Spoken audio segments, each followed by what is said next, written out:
Welcome back to level academy. और आज का जो टॉपिक है उसका नाम है सिकल सेल। तो without time waste we start today's video. This is topic is sickle cell and sickle cell topic is come in DMLT first year in both subject just like hematology and clinical pathology. तो as per the exam, the point of view of exam is so much important. This topic is sickle cell. Today I will explain you in more detail that ki what is sickle cell. तो stay on until last video या last तक आप अगर इस video को देखेंगे तो आपको पता चलेगा कि इसके यहाँ पे आपके कंप्लीट नोट्स डले हुए हैं और आपको इजी टू एक्सप्लेन हो जाएगा ये सारा कि सिकल सेल क्या होता है। तो let's start. Sickle cell, the sickle cell is related topic of RBC, यानी कि ये जो टॉपिक है वो किससे रिलेटेड है? फर्स्ट ऑफ ऑल RBC से रिलेटेड है ये टॉपिक। तो जब ये जो टॉपिक है तो बेसिकली हम यहाँ पर पूरा जो डिस्कशन करने वाले हैं आज वो हम डिस्कशन करेंगे किसके बारे में? हम डिस्कस करेंगे किसके बारे में आज? सिकल सेल के बारे में। तो ये रिलेटेड है हमारी RBC से। अब आपके सामने यहाँ पे 2 RBC का डायग्राम दिख रहे हैं। एक वो RBC है जो बिल्कुल राउंड है, थोड़ी सी डेंस है, और एक RBC है जो कि आधे चंद्रमा की तरह हाफ मून लाइक शेप में है। तो फर्स्ट ऑफ ऑल ये जो पूरा टॉपिक है जिस प्रकार से देखा जाए तो RBC के शेप पे डिपेंडेंट है, क्योंकि यहाँ पे जो मोटा मोटा हम यहाँ पे देख पा रहे हैं तो RBC हमें यहाँ पे राउंड में दिख रही है। दैट इज़ हेल्दी, जो कि होनी चाहिए। और ये जो है इसका मतलब है कि ये एबनॉर्मल है। दैट इज़ नॉर्मल और दैट इज़ एबनॉर्मल। तो पूरा टॉपिक हमारा एबनॉर्मल पर डिपेंडेंट है। नॉर्मल तो वी नो दैट अगर नॉर्मल RBC होगी तो क्या होगा? आपकी पूरी ब्लड वेसल्स में ये इस तरह से फ्लो करेंगी, इजीली टू पास आउट होगी और आपके ऑक्सीजन को कैरी करेगी। बट अगर इफ़ ये गोल ना होके, अगर ये बायोकॉन्केव ना होके अगर ये सिकल सेल में जाएगी तो it will B offset of blood, यानी कि कहने का मतलब है कि ये क्या करेगी? बीच बीच में ये ब्लड को फ्लो को रोकने का काम करेगी, क्योंकि इस तरह का जो शेप है तो ये शेप में फिर क्या होंगे? आपस में जम जाएंगे और जमने के कारण आपका ब्लड का फ्लो जो होगा वो आगे से रुक जाएगा, आगे नहीं जा पाएगा, जिसकी वजह से पेशेंट को जो डिजीज़ हो जाती है यहाँ पर वो हो जाती है सिकल सेल एनीमिया। तो यही टॉपिक आज हमें डिटेल में डिस्कस करना है। तो first of all start of introduction. Sickle cell anemia is an inherited genetic blood disorder in which the normal hemoglobin HB is replaced by a abnormal hemoglobin called hemoglobin S। इसका यहाँ पे कहने का मतलब ये है इस वर्ड का कि ये एक प्रकार का आनुवंशिक बीमारी है। अगर किसी पेशेंट के अंदर वैसे अगर नॉर्मल हीमोग्लोबिन का जो टाइप होता है दैट इज़ A, बट अगर एबनॉर्मल हीमोग्लोबिन A की जगह का किसी पेशेंट के अंदर S मिल जाता है तो फिर वो एबनॉर्मल हीमोग्लोबिन उस बॉडी में प्रेजेंट होता है। तो due to this abnormal haemoglobin RBC become sickle. अब चूंकि पेशेंट के अंदर क्या प्रेजेंट है? एबनॉर्मल हीमोग्लोबिन है। कौन सा वाला है? सिकल। सिकल का मतलब होता है this kind of shape. It also as a crescent shape, है ना, crescent shaped when oxygen level decrease. यानी कि ये शेप हमारे लिए क्यों इंपॉर्टेंट है? बिकॉज ये शेप हमारे ऑक्सीजन को आगे ब्लड फ्लो में कैरी नहीं कर पाता है। तो ऑब्वियसली अगर ये ऑक्सीजन को आगे नहीं ले जा पाएगा तो इस टाइप की RBC हमारे कोई काम की नहीं है, इसलिए it called as a abnormal RBC। तो now this sickle shape RBC become rigid, sticky and fragile, यानी कि ये जो RBC होती है बहुत ज़्यादा कठोर होती है। स्टिक यानी एक दूसरे की चिपक जाती है, और फ्रेजाइल मतलब होता है कि जैसे कि आपस में अगर ये रहेंगी तो टकराएंगी आपस के अंदर, और इस तरह से ये किसी और चीज़ को आगे फ्लक्चुएट नहीं करने देगी, ठीक है। Leading to blockage of blood vessel, जो कि क्या करेगी? आगे जाके ब्लड वेसल में से जो ब्लड इस तरह से फ्लो कर रहा होता है वो फ्लो नहीं कर पाएगा, और डिस्ट्रक्शन ऑफ RBC, और RBC जो पूरी गोल होती है वो क्या हो जाएंगी? डिस्ट्रक्ट हो जाएंगी, टूटना इस तरह से चालू कर देंगी। तो आई होप आपको यहाँ तक तो समझ में आ गया होगा। डेफिनेशन अगर इसकी देखें तो sickle cell anaemia is an autosomal recessive disorder caused by a mutation in beta globin gene resulting in the production of HbS inhibitor of HbA। अब ये बेसिकली प्रॉब्लम होती क्यों है? कहाँ से इसके अंदर ये प्रॉब्लम चालू हुई? हम इतने सारे नॉर्मल लोग होते हैं उनमें ये प्रॉब्लम नहीं होती है। तो देखिए यहाँ पे पूरा मैटर आता है यहाँ पर केवल जीन का। जो जैसे हमें पेरेंट्स से हमें आइज़ का कलर मिलता है, बालों का कलर मिलता है, स्किन का कलर मिलता है, या फिर हमारे जो फेस हमें मिलता है, वो सब हमारे जीनों पे डिपेंड करता है, ठीक है। अगर एक ही माँ बाप की 3 संतानें हैं तो सबकी शक्लें तो सेम नहीं होती, हाँ पर लेकिन मिलती जुलती होती है ना। तो इसी तरह से ये सब कोडिंग क्या होती है, जीन की होती है कि हाँ किसकी कैसी आंखें बनेगी, किसका कैसे स्किन का कलर होगा। तो हम यहाँ पे सेम आप इसी चीज़ को समझिए कि हीमोग्लोबिन भी एक बच्चे में हो सकता है सही हो सकता है दूसरे बच्चे में खराब हो सकता है तीसरे बच्चे में सही हो। तो बीटा ग्लोबिन क्या है, हमको सबको पता है कि जो हीमोग्लोबिन होता है HB, हीम प्लस ग्लोबिन। अब हीम तो छोड़ दीजिए, यहाँ पे आयरन हो गया। अब ग्लोबिन जो होता है ना वो अल्फा और बीटा दो पॉलीपेप्टाइड चेन में होता है, अल्फा 1 अल्फा 2 बीटा 1 बीटा 2। तो जो बीटा ग्लोबिन चेन होता है उसके अंदर म्यूटेशन हो जाता है और वहाँ पे जो अमाइनो एसिड होते हैं वहाँ पे वेलाइन करके एक अमाइनो एसिड आ जाता है, उसकी वजह से हमारे हीमोग्लोबिन के अंदर सीक्वेंसिंग चेंज हो जाती है, म्यूटेशन चेंज हो जाता है, म्यूटेशन हो जाता है, जिसकी वजह से उस पर्सन को HbA की जगह हीमोग्लोबिन S आ जाता है और ये S आते ही उसको सिकल सेल एनीमिया होने का खतरा हो जाता है। ठीक है, देखिए नॉर्मल और सिकल सेल दोनों RBC के बारे में हम डिस्कस करेंगे। तो नॉर्मल RBC जो होती है वो होती है राउंड और कैसी होती है, थोड़ी सी कैसी होती है, बाय कॉनकेव होती है। ठीक है, जबकि सिकल सेल वाली कैसी होती है, इस तरह से क्रिस्टल शेप में होती है, थोड़ी फ्लैक्सिबल होती है, लेकिन ये थोड़ी सी रिजिड होती है कि अगर ये इतनी सारी एक साथ इकट्ठी हो गई तो ये एक तरह से ऐसे रचना बनेगी जिससे ऐसे कुछ पासन नहीं हो सकता। जबकि अगर आप बाय कॉनकेव को देखोगे ना तो ये थोड़ी सी ऐसे क्या होती है, फ्लैक्सिबल होती है, तो आराम से इसकी सरफेस पे जो ऑक्सीजन टेंशन होता है वो अच्छा बढ़ जाता है, जिससे ऑक्सीजन आराम से कैरी हो जाता है। इसका जो लाइफ स्पान होता है RBC का हमारी वो होता है 120। लाइफ स्पान का मतलब होता है इसका जीवन काल, तो यानी 120 इसका जो है डेज इसका लाइफ स्पान होता है। जबकि अगर हम बात करें किसकी, सिकल सेल की, तो इसका होता है 10 से 20 दिन। ठीक है, सबसे इम्पोर्टेंट बात, RBC जो होती है हेल्दी वाली वो इजीली पास ऑन हो जाती है वेसल से, जबकि ये ब्लॉक कर देती है हमारी ब्लड वेसल को। और आपको पता है कि अगर ब्लड वेसल में ब्लड का फ्लो होना अगर रुक गया, ऑब्स्ट्रक्शन हो गया, तो शॉक भी हो सकता है, ट्रोमा भी हो सकता है, हेमरेज भी हो सकता है। बहुत सारे ऐसे रीज़न है जिसकी वजह से ब्लड की सप्लाई अगर बंद हो जाए तो एंड में जाके हमारी ऑर्गन भी फेल हो सकते हैं। अबाउट हिस्ट्री, तो molecular cause explain by Linus Pauling in 1949। First disease identify as a molecular disease, मतलब इसको मॉलिकुलर डिजीज़ क्यों बोला है, बिकॉज पर्टिकुलर क्योंकि हम यहाँ पे जीन की बात कर रहे हैं ना, तो that is a molecular disease. तो now genetic inheritant pattern autosomal recessive gene involve HBB gene chromosome number 11, यानी कि हीमोग्लोबिन के लिए हमारे पास जो जीन होता है हमें जैसे पेरेंट्स से हमें मिलते हैं 23 गुणसूत्र। तुम क्रोमोसोम नंबर 11 की बात कर रहे हैं जहाँ पे कि HB को डिनोट करने वाला जीन होता है, तो वहाँ पे ग्लूटामिक एसिड की जगह क्या आ जाता है, वेलाइन। अभी थोड़ी देर पहले बताया था मैंने, तो ये वेलाइन आ जाता है। इस वेलाइन की 6 नंबर, जैसे मान लीजिए ये एक आपका सीक्वेंस चल रहा है, ये एक सीक्वेंस मान लीजिए आपका ये क्रोमोसोम नंबर 11 है, तो यहाँ पे ये G जो है वो G ना हो के क्या हो जाएगा, वेलाइन अमाइनो एसिड आ जाएगा, तो इसको हम बोलते हैं बेसिकली म्यूटेशन। तो ये G ना हो के V का आना ही म्यूटेशन कहलाता है।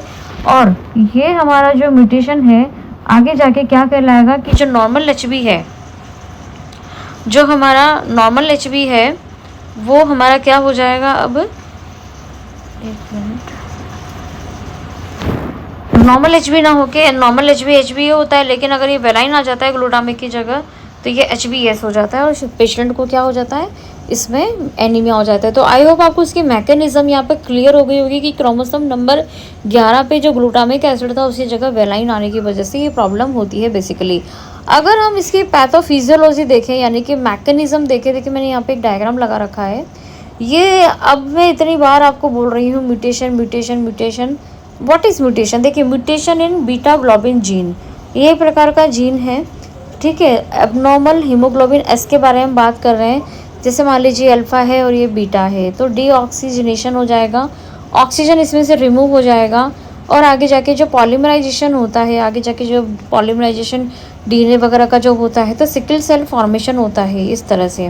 क्योंकि जीन में जब म्यूटेशन हो गया तो G की जगह क्या आ गया, V आ गया, जिसकी वजह से सीधे से RBC गोल ना होकर कैसी हो गई, सिकल शेप की हो गई। अब इससे क्या हो गया, वेसोडाइलेशन हो गया, आपकी ब्लड वेसल्स काफ़ी थोड़ी चौड़ी हो गई हैं, इनके ऊपर कोई प्रेशर नहीं है, हीमोलाइसिस हो रहा है, RBC इधर उधर भाग रही है, मतलब पेशेंट को बहुत ज़्यादा इसमें दिक्कत होने लग जाती है। ठीक है, एक मिनट, क्या हो गया ये, जी। तो इसमें देखिए mutation occurs in beta globin gene, HB is produce, है ना, यहाँ पे क्या होता है एचबी यानी कि सिकल सेल वाला हीमोग्लोबिन प्रोड्यूस हो जाता है व्हेन ऑक्सीजन डिक्रीज। अब होता क्या है इससे, एचबीएस के आने से, यानी एचबी हीमोग्लोबिन एस के आने से ऑक्सीजन आगे कम पास होने लगता है। एचबीएस मॉलिक्यूल स्टिक टुगेदर, क्योंकि क्या होता है सारे जीन ऐसे एक दूसरे के साथ चिपकने लग जाते हैं, बहुत कॉम्प्लेक्स रचना बन जाती है, जिसकी वजह से आरबीसी बिकम सिकल शेप और ब्लड वेसल बिकम ब्लॉक्ड, यानी आगे जाके ब्लड वेसल में ब्लड नहीं जाएगा, रेड्यूस ब्लड फ्लो हो जाएगा, जिसकी वजह से पेन होगा, ऑर्गन डैमेज होंगे और साथ में पेशेंट को हीमोलाइटिक एनीमिया होगा, है ना। ठीक है, अगर हम इसके क्लिनिकल फीचर की बात करें कि which kind of the clinical features has show to the patient whenever if he is suffering and she is suffering from the sickle cell, it means that कि क्या symptoms होंगे, क्या आपको ऐसा फील होगा जिससे आपको ये लगे कि नहीं सिकल सेल के सिम्टम्स हमें आ रहे हैं। फटगे होगा, थकावट होगी, वीकनेस कमजोरी होगी, पैल स्किन होगी, यानी कि क्योंकि इसमें एचबी ग्लोबिन हीमोग्लोबिन के अंदर जब हीमोलाइटिक एनीमिया होगा तो यह बिलरुबिन में भी चेंज होगा हीमोग्लोबिन, तो स्किन आपकी पूरी येलो हो सकती है। बार बार पेशेंट को जॉइंटिस हो सकता है, बोन में पेन हो सकता है, जॉइंट पेन होगा, चेस्ट पेन होगा, हाथों पैरों में सूजन आ जाएगी, फ्रिक्वेंट हम पेशेंट को इन्फेक्शन भी हो सकता है, डिलेड यानी ग्रोथ के अंदर उनकी थोड़ी सी देरी हो जाएगी, मतलब एक साइमल्टेनियसली जो होना चाहता है स्प्लेनोमेगाली यानी कि थोड़ा सा स्प्लीन प्रॉब्लम होगी, स्ट्रोक हो सकता है, किडनी डैमेज हो सकता है और एक्यूट चेस्ट सिंड्रोम भी इसके अंदर हो सकता है। आप इसमें से कोई भी 5-10 आप 5-6 सिम्टम्स आप याद कर सकते हैं ईजिली। अगर हम कॉम्प्लिकेशंस की बात करें तो haemolytic anaemia is the first topper है ये। पेन क्राइसिस हो सकता है कहीं भी बॉडी में, स्ट्रोक आ सकता है, गॉल स्टोन हो सकता है, किडनी डिजीज़ हो सकती है, लैग अल्सर हो सकते हैं, विजन प्रॉब्लम भी हो सकती है, इन्फेक्शन हो सकता है और ऑर्गन डैमेज भी हो सकता है। ठीक है, तो इतने सारे बताने के बाद तो आई होप आपको समझ में आ गया होगा कि सिकल सेल को पढ़ना इतना ज़रूरी आखिर क्यों है। ठीक है, तो अभी तक मैंने आपको ब्रीफ किया कि the what about sickle cell and जो सिकल सेल होती है उसका शेप कैसा होता है, इसका फंक्शन क्या होता है, इसकी मैकेनिज़्म क्या होती है बनने की, क्यों ये बनता है, किस टाइप का ये डिसऑर्डर है कि जेनेटिक डिसऑर्डर है, क्या जीन्स में चेंज होते हैं जिसकी वजह से इसमें प्रॉब्लम होती है। तो now it will be start today also that same topic is about sickle cell laboratory diagnosis. तो first is CBC, how do you identify that कि sickle cell will show in your blood sample. तो first is will take CBC test है। तो CBC में findings क्या आएगी आपकी, Hb, RBC, reticulocyte count, MCB normal, MCSC slightly increased. ये 3 count अभी हम फिर भी एक साइड में रखेंगे, लेकिन हम जब सबसे पहले सीबीसी का काउंट देखेंगे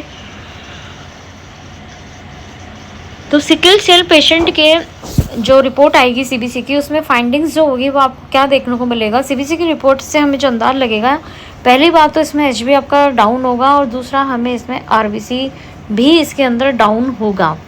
रेटिकुलोसाइट होती है जो प्रीमेच्योर आरबीसी होती है, जो कि बोन मेरो से बनके हमारे ब्लड में आ जाती है और मैच्योर भी नहीं हो पाती है। MCB normal, MCSC slightly increase, ये आपको टॉपिक जब समझ में आएगा जब मैं इसके ब्लड इंडेक्स के बारे में जब आप इस पर मैं वीडियो बनाऊंगी। ठीक है, अभी मैं आपको समझा दूंगी तो वो टॉपिक से हटके हो जाएगा और आपको समझ में भी नहीं आएगा। ठीक है, आगे हम बात करते हैं पेरिफेरल ब्लड स्मेयर की। तो PVS, peripheral blood is a very common things and common type of the testing method which can you identify the any blood disorder in the patient. मतलब कि कौन सा ऐसा ब्लड डिसऑर्डर है, कोई सा भी ब्लड डिसऑर्डर है तो we have to be take PBF, हमें पीबीएफ तो करनी ही पड़ेगी, we have to do PBF हमें करनी पड़ेगी, क्योंकि अगर हम ब्लड की बात कर रहे हैं, कोई भी ब्लड सैंपल की बात कर रहे हैं, तो पीबीएफ से हमें काफ़ी जो हमारा डिफरेंशियल काउंट्स होते हैं जैसे हम देखते हैं डीएलसी के अंदर, तो वहाँ पे भी हमें ये चीज़ दिख सकती है। ठीक है, तो माइक्रोस्कोपिक फाइंडिंग में हमें क्या मिलेगा, हमें सिकल सेल मिलेगी, हमारी जो टारगेट सेल है वहाँ पर। अभी हमें इसमें ना तो कोई न्यूट्रोफिल्स देखनी है, ना कोई हमें बेसोफिल देखनी है, ना यूसिनोफिल देखनी है, हमें पीवीएफ में हमारा टारगेट सेल है सिकल सेल। अगर आपको क्रिश्चियन शेप की सेल कहीं भी दिखती है तो देखिए, एक बार मैंने डायग्राम्स एक बार लगा रखा है, ये देखिए एक बार आप, sickle cell in blood smear, ये दिख रहा है आपको, यहाँ पे देखिए आप, 1 मिनट, यस, ये देखिए जितना भी आपको रेड पार्ट दिख रहा है, 1 मिनट, जितना भी आपको दिख रहा है ये सारा सिकल सेल है, ये वाला। ठीक है, ये वाला, ये वाला, ये सब आपको जो लंबा लंबा दिख रहा है ये सब क्या है, सिकल सेल है।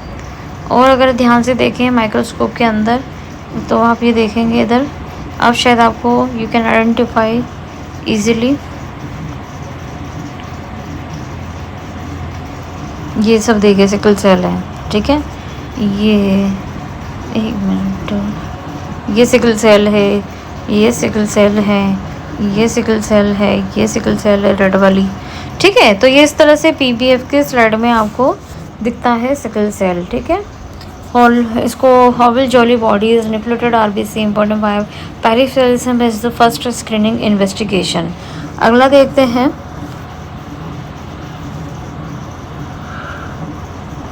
Next to very too much common method है जो काफ़ी टाइम एग्ज़ाम में भी पूछ लिया जाता है, जिसका नाम है सोडियम मेटाबाइसल्फाइड मेथड। तो सोडियम मेटाबाइसल्फाइड मेथड जो है प्रिंसिपल है यहाँ पर, sodium metabisulphite remove oxygen from blood.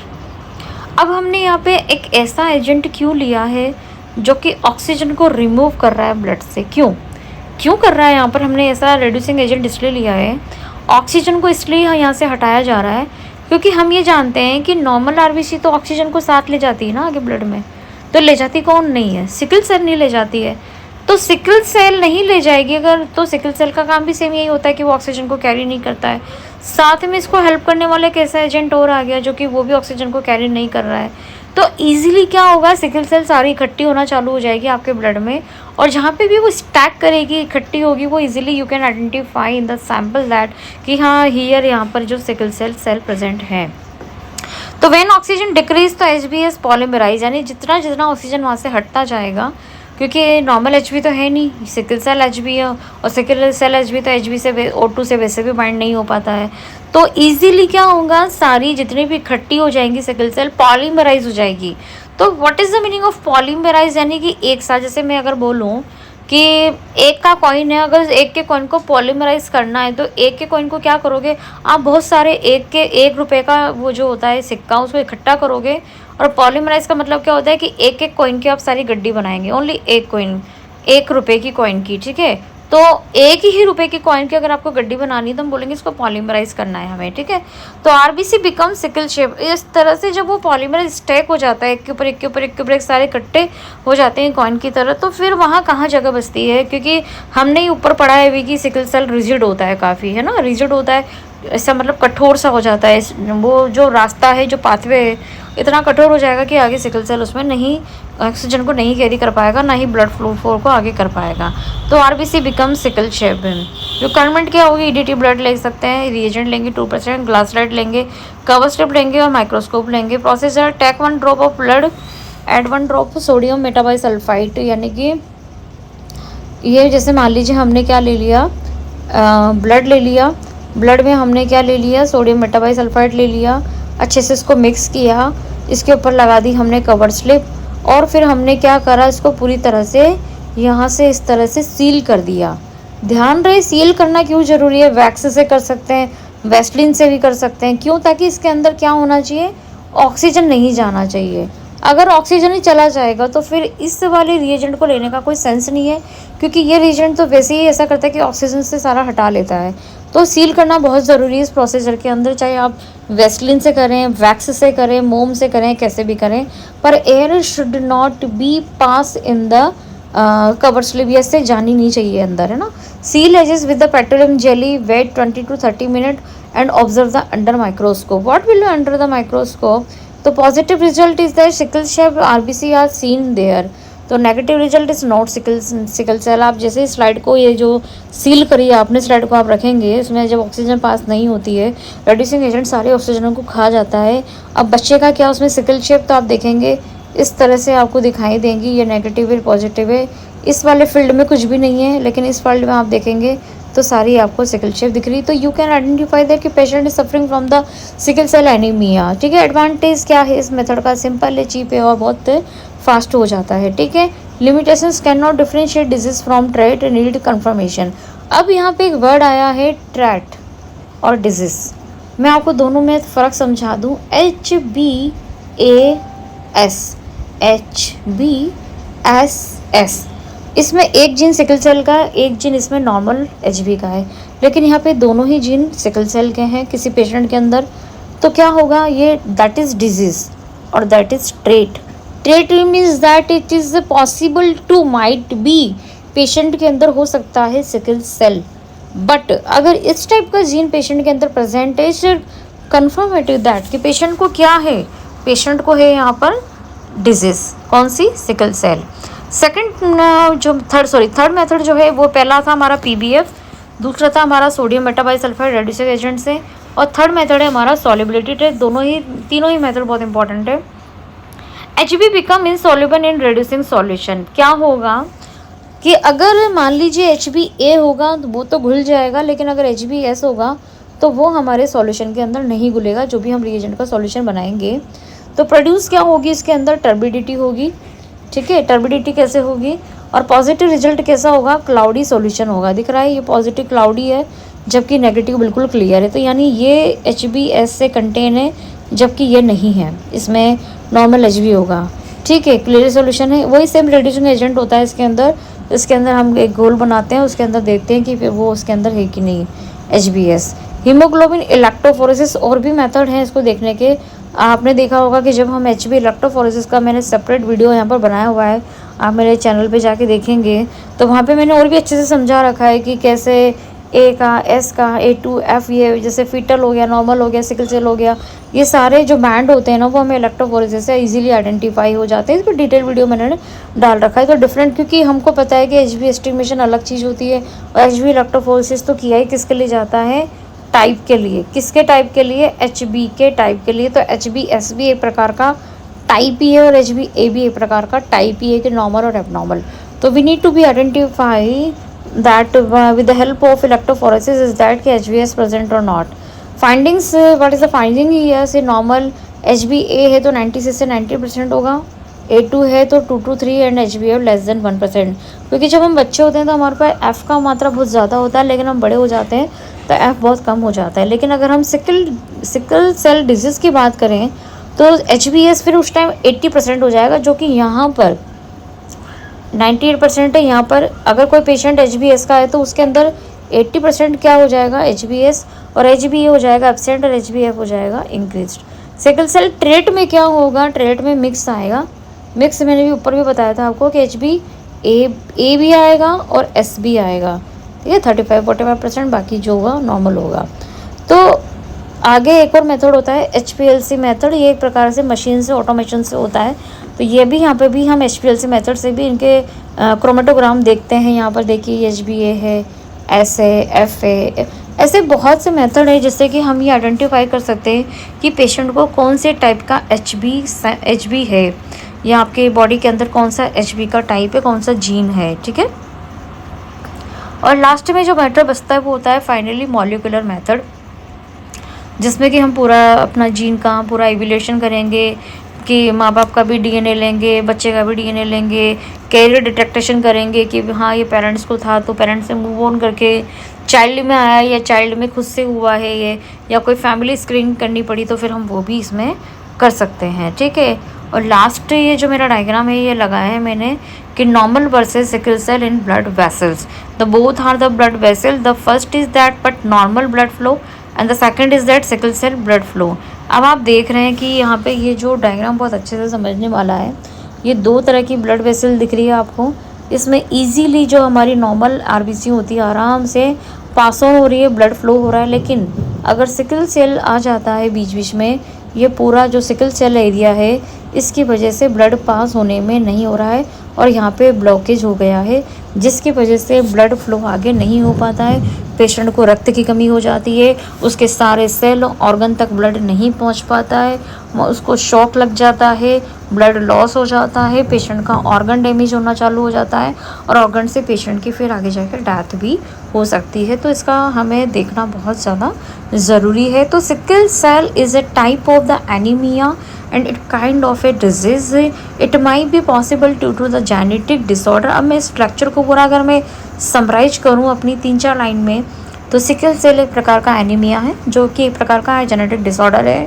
हमारे क्रोमोसोम नंबर 11 पे है ना, अगर ग्लूटामिक एसिड की जगह वेलाइन आ जाता है उसमें म्यूटेशन हो जाता है, तो फिर ये HB जो होता है ए नॉर्मल की जगह HBS आ जाता है। सिकल सेल डिजीज़ को या सिकल सेल किसी पेशेंट के अंदर है या नहीं, इसको आइडेंटिफाई करने के लिए 3 मेथड है। एक है PBF, दूसरा है सोडियम मेटाबाइसल्फाइड और तीसरा जो इम्पोर्टेंट है वो है सॉल्युबिलिटी। और इसके अलावा HPLC, HB हीमोग्लोबिन या फिर PCR टेस्ट भी हम इसमें कर सकते हैं। तीनों ही, चारों ही, पांचों मेथड बहुत इंपॉर्टेंट है। इसमें से आप 2-3 मेथड याद कर सकते हैं। सबसे कॉमन एग्जाम में आने वाला सोडियम मेटाबाइसल्फेट और सोल्युबिलिटी टेस्ट है, जो कि आपको याद करना ही करना है। तो thanks for watching my video, and if you like this video please share and subscribe more and more, and you can comment me that कि which kind of topic I should I have to prepare this kind of video. मुझे कौन सा video यहाँ पे बनाना चाहिए। तो मैं अपने हिसाब से टॉपिक लेती हूँ जो भी मुझे लगता है, क्योंकि मैंने काफ़ी सारे वीडियो डाल रखे हैं। मैं वैसे मोस्टली जो मेरे वीडियो होते हैं वो DMLT first year second year के लिए मैं बनाती हूँ। उसके अलावा माइक्रो इम्यूनो के भी मैं बनाती हूँ वीडियो। और अगर आपको वीडियो पसंद आया हो तो इसको आप ज़्यादा से ज़्यादा लाइक कीजिए, रीड कीजिए, क्योंकि ये प्योरली टॉपिक केवल मैंने डिप्लोमा बेस पे ही बनाया है। अगर मैं ये वीडियो BSc के लिए बनाऊँ या मैं किसी और कोर्सेज़ के लिए बनाऊँगी तो मे भी हो सकता है कि ये वीडियो थोड़ा लंबा हो जाएगा और मुझे बहुत डीप लेवल पर इसमें इंफॉर्मेशन को पुट करना पड़ेगा या मुझे डीप लेवल के अंदर इसको समझाना पड़ेगा। बिकॉज मेरा जो चैनल है वो पर्टिकुलर पैरामेडिकल के बच्चों के लिए है, जहाँ पे लिमिटेड वर्जन के अंदर मैं उन बच्चों को अच्छे से अपने लैंग्वेज में उनको समझा पाऊँ कि टॉपिक क्या कहना चाह रहा है और हमें कितने लिखने की ज़रूरत है। आप यहाँ से नोट्स भी ले सकते हैं, बिकॉज क्योंकि रिटर्न में सब कुछ लिखा हुआ है, डायग्राम मैंने यहाँ पे सारे शो कर रखे हैं। तो आप ये ध्यान रखिए कि जितना आप अपने आंसर को थ्योरेटिकली तो आपको करना ही है, लेकिन आप डायग्रामेटिक भी अगर आप अपने उसको आंसर को प्रेजेंटेबल करेंगे तो it will be more convenient to check with examiner that कि हाँ आप लिखना क्या चाहते हैं। ठीक है, तो आई होप आपको समझ में आ गया होगा। Thank you.